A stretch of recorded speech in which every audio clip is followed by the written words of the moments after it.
Okay, guys, we're going to be doing things our exes did and we still stayed. For context, these are my 2 exes. This is just my last ex. Okay, the first one is he smashed my phone because my cousin, who was a boy, called me.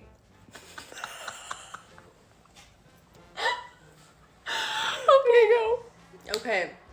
Mine is that when we started dating, he didn't tell me he had kids. I found out a month in from another girl that he had a kid. And then I found a month after that he had a second kid with a different baby mama. So... Okay. He threw a controller at my head when he lost at Madden.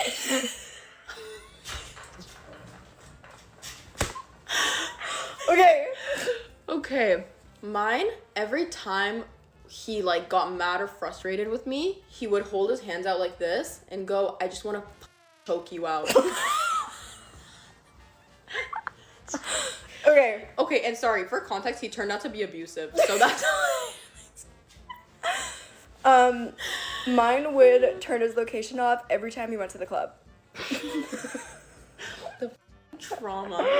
Okay, mine went through my whole room, everything in my room, underwear drawers, everything, and found, Polaroids that I gave to my, ex before him and freaked out on me. So... Mine would just ghost me for days because he was going through something. Holy shit. Okay, mine didn't do anything for my birthday 2 years in a row. First year, he started a fight. Second year, he broke up with me a week before my birthday. Sorry. This year's gonna be better. So for my last one, he would make me drive 8 hours or book a flight to go see him every 2 to 3 weeks because he was in the military, and when he finally had 30-day leaves off, instead of coming to see me, he planned to go visit his ex-girlfriend that he was talking to throughout our whole relationship. Pat on the back, pat on the back. And that's the end. Oh wow, the endurance you guys had for those relationships. From hiding kids to booking flights just to keep things going. Some of those exes really took commitment to toxicity to a whole new level. And that whole turning location off at the club move, classic red flag behavior. Glad you all made it through those experiences, and here's to much healthier days ahead. My husband literally hopped on a train and left me 2 days after I gave birth to our daughter. I remember being told they found our vehicle at a train station. And I remember when I gave birth, he was overly nice. And it all kind of makes sense now because at the time he had this huge plan to hop on a train and leave me shortly after I gave birth to our daughter. He was gone for about a month and he blocked me so that I couldn't talk to him. And he was staying with his best friend, who at the time I was in contact with, and we would talk, and he would always tell me that he had no idea where he was at. But we couldn't find out where he went for the longest time. Come to find out, he went all the way across the country. I remember feeling so hopeless. It was probably one of the most depressing moments of my life because I was so young. I was so terrified to raise a child on my own. And my expectation was to raise a child with my husband and have a small family. And I also remember when he called me about a month later, and I thought the whole time that I just wanted him back. When he came back, I could barely even look at him. So it was a toxic relationship, to say the least. Imagine going through the vulnerability of childbirth, expecting support, and then being abandoned like that. The mental weight of preparing for a family life, only to have him disappear, must have been unbearable. It sounds like his return didn't bring relief, just a stark realization of his unreliability. No wonder that connection was hard to rebuild. Hey man, this man literally called me and he was like, "You're never gonna find a guy like me." The phone was silent. And he was like, "See, you got nothing to say. See, you got nothing to say because you know it's true. You know it's true." And I was like, "Yeah, thank God." I was in the corner milli rocking, what the fuck? I was like, "Promise? Do you promise?" Promise? Honestly, I thought it was thank God. A dub is a dub, you know? I was literally on the other side of the phone yes! Yes! Yes! you. And he was like, after everything I did for you, I'm grateful. And I started cackling. I was laughing to myself. And I was like, list them. What are the things that you've done for me? Like what? Like make me check into therapy? Like, I don't know. Like, what did you do? Buy me a Subway sandwich one time? Like, shut up. And he was like, I'm never gonna talk to you again.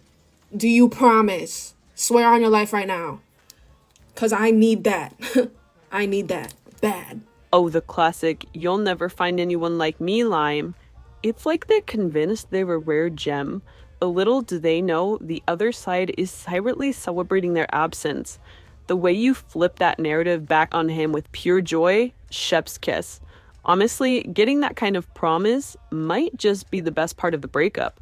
I fear that my husband forgot who the he married. I came up here initially to brag on him. He's been back and forth on work trips. I've been living the single mom life, and I really wanted to point out how the small things can make your day. I get into my car. I see the gas tank. I'm excited, right? Then I look over my little peripheral, and I spot something here. Javier has left me a gift. He has left me a gift that I gifted him first. Do you know what it is yet? Javi, what the is this? Javier de Nunez, ¿qué es eso? You left your wedding ring and you're going on a work trip? Ah! I'm gonna be generous here. I'm gonna give you 24 hours to explain to me why your wedding ring is in my car. If you don't have a really good reason, you better hope your TikTok friends help you and give you a really good excuse. It's over for you. 24 hours. TikTok, time starts now. Oh, Javier really fumbled on this one. The gas tank throw-up was almost a win, but that wedding ring left behind, now that's a plot twist no one saw coming. She's getting him a 24-hour countdown. TikTok, you better help Javier come up with a story fast, or he's gonna need more than just a full tank to get out of this one. So I'm on a date right now, and men just lost the ability to ask questions. Like, I have asked this man probably 30 to 40 questions in the entire time span that we've been on this date. He has not asked me one. I know every single thing there is to know about him. He has not asked me a single question. I'm literally in the bathroom right now, I'm fully stalling because I just don't want to be here anymore. But what is going on? Why do men have the full inability to not ask women questions about themselves?